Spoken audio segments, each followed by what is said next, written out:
James. So we have one more guest that's very special and is going to talk about really what's fundamental to all of our lives, because we've talked about money, we've talked about material, we've talked about investing, because all of us, and I was actually at my dental office the other day and drove by my childhood home.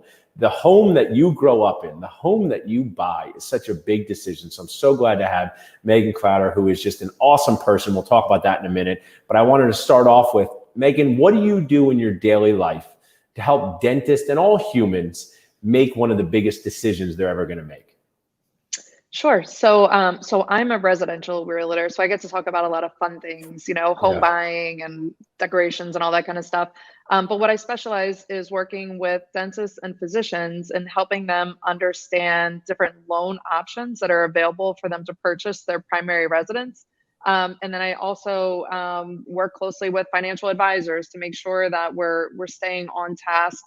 We're making sure that we're keeping the dentists in line with what their budgets are, so they can help, kind of maintain the goals of buying that practice and paying off that student loan debt. Buying a house is an important component. So I help people figure out when is the right time for that to happen.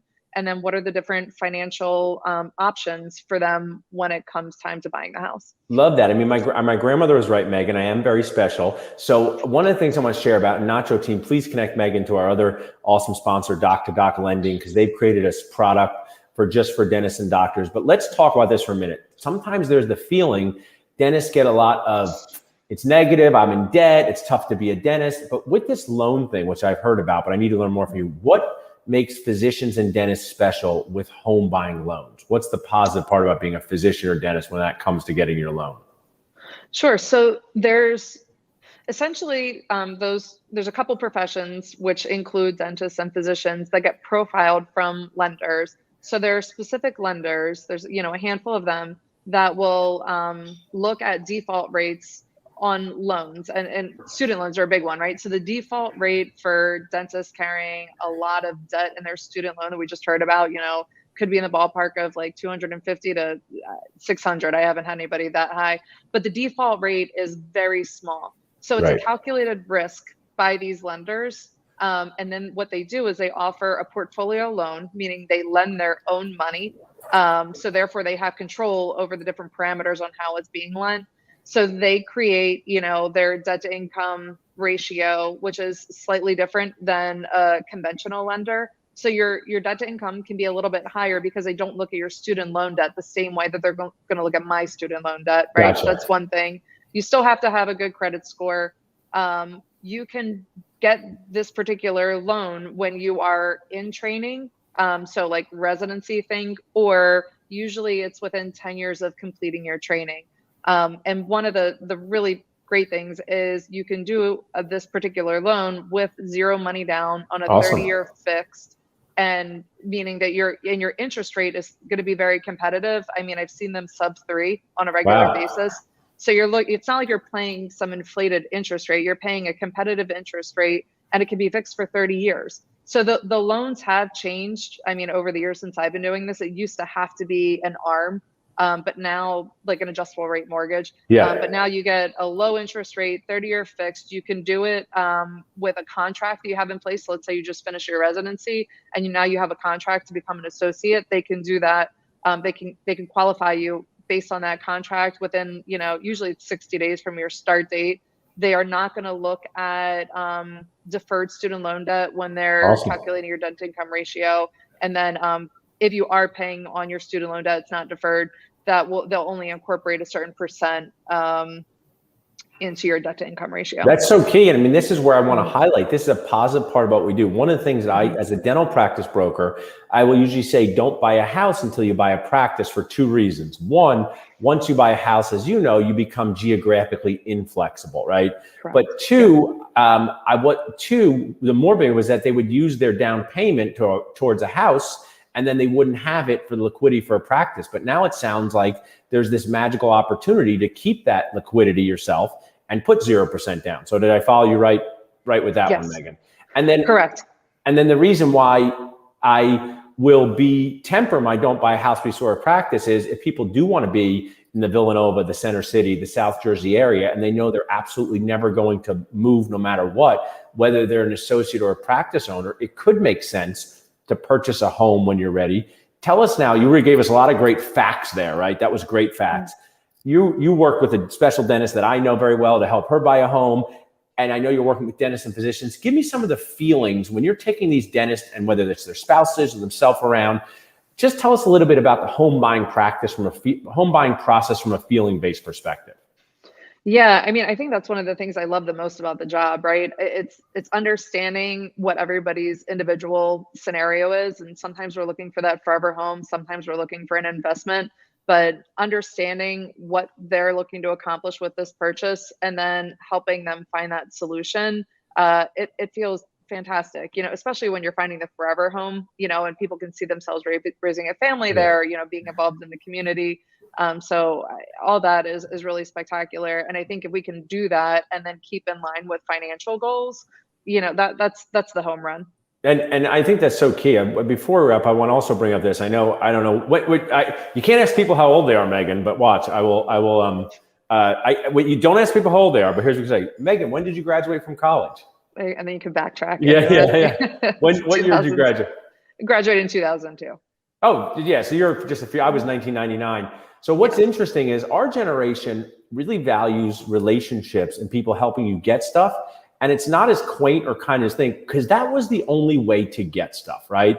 We didn't grow up with the ability to go on the MLS, or we didn't grow up with the ability to go on Amazon. So we need to have these relationships with people who connected us to stuff, right? So brokers that, I know that people can DIY a home sale, and I know they can look online. But if you were talking to anyone and saying, what value does a broker bring into the process for you? What are some of the things? Do you know about deals other people don't know about? Do you know about this house has been on the market and it looks good, but it's not? I'm just curious if you can inspire the next generation past us to not totally discard working with people and only have a relationship with your phone. Yeah, I think that's a great point. So everybody obviously has access to Zillow and the Trillias and Redfins of the world. And I think those are great resources, but where where a good realtor, good broker is going to come into play is they're going to help guide you against houses that are not the right fit for you. So I think part of that is really getting a good understanding of what this particular client wants, right? Yeah. And then a lot of times as you're getting frustrated because you haven't been able to secure the house that you want, you might start thinking outside the box. But my goal is to kind of bring you back to where we had our original conversation and say, hey, your budget is this. You don't want to spend more than this much a month. This is how much money you've saved. These are your top priorities. So when we go into a house and you can kind of see them start to bend, and what they're looking for, it's kind of like, well, you can do that, however, these are your most important things. Does this check those boxes?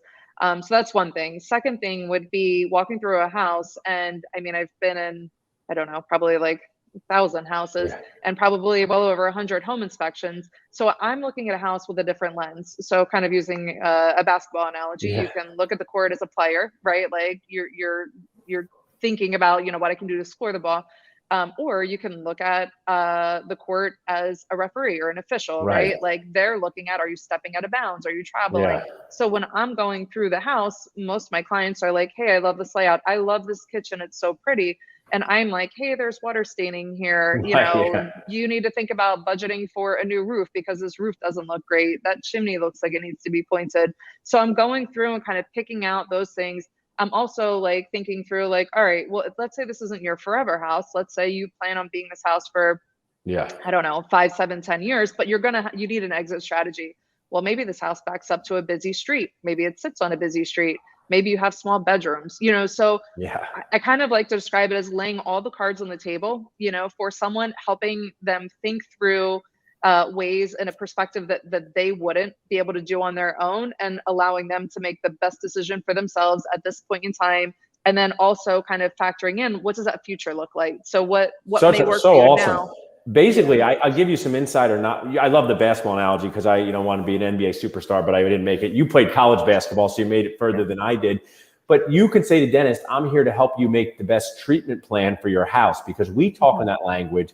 And sometimes our patients say, I want white teeth and this and that. And we say, yeah, but you got to think about this over here first, right? You have to think about, if you do 12 veneers and you still play pickup basketball every weekend, Meghan, you're now going to put those veneers at risk. So we are the voice of reason for our patients. So I think that's awesome in doing that, because we need people like that. And all the people on the show today, when your ideas are kindly challenged, it either strengthens them, right? Or it helps you think about it in a different way. And that's kind of what we want. That referee player analogy is perfect. So appreciate you sharing that. What territories do you cover, Meghan, if someone's wanted the Nachoverse? You're a great key resource and sponsor. You're an awesome person. You're going to be sponsoring our networking event in November, which is awesome. But how can people reach out to you to learn more about this process, and what areas make the most sense? So all my contact information is at meghanklauder.com. So I have all my information there. From a geographical perspective, so I go where my customers take me. So I'm not your traditional realtor, because I work with particular professions rather than a specific geographic area. So for me, I have an office in Society Hill in Philadelphia. I have an office in Collingswood, New Jersey, and I do about an hour radius from Philadelphia. So I hit all of the surrounding counties. Obviously, it has to make sense, but yeah, I do the Jersey surrounding counties and the Pennsylvania surrounding counties, about an hour radius from the city. Just say an hour radius from Elvez, where we met on Christmas Eve dinner a few years ago. Traditional Christmas Eve dinner at Elvez. So love all the stuff you do. So glad we're going to do some stuff in person. Thanks so much for sharing us. If you want to reach out to Meghan, you also can reach out to us at dentalnachos.com. Thanks so much, Meghan. Thanks, Paul. Awesome, guys. Well, awesome show today. If you want to be a guest on Talking Nachos, just text Talking Nachos to 215-543-6454 or email us at salsa@dentalnachos.com. Together, the more we share and care, we can make this world better for all of us. Thanks, guys.